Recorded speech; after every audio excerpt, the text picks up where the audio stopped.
All right, let's go on to the small class. So this is the size class that I'm most experienced in as a senior lecturer. So the class that I teach is pre-calculus and is part of the small class size initiative for my school, meaning that the number of students in the class 19 students or less. It's capped at 19 students. So it's a very small class. This is the course that I redesigned, so I created flipped materials for it. So there are video lectures that the students watch before class. In class, I do a little recap. I go over their pre-class assignment, and then in class, the rest of the time is for group work, for them to be practicing problems. So they have a workbook that they work through with their classmates. Now, I love this approach for this specific level because it's such an intro class and the foundation of the students is varied, but in general, they don't have the strongest math background.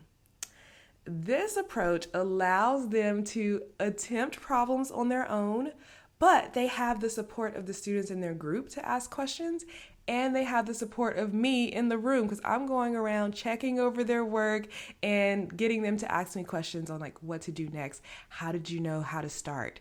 Questions like that.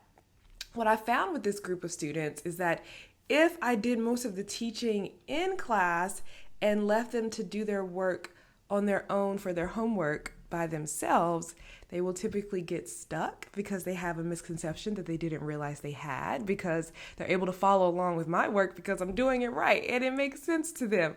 But when they work themselves, they get stuck. And when they get stuck by themselves, they will typically just stop and not move on. And they don't have the problem solving skills, especially in math, to overcome those misconceptions. So in this approach, we bring the misconceptions to class, right? As they get stuck, this is the opportunity to understand, okay, so what are some problem solving skills that I can apply? What do I do if I get stuck on a problem? How do I know what things to try to help me get to the answer? How do I decide if my answer makes sense? We do all of these things in class, and that's why I love this approach for the small class of introductory level students.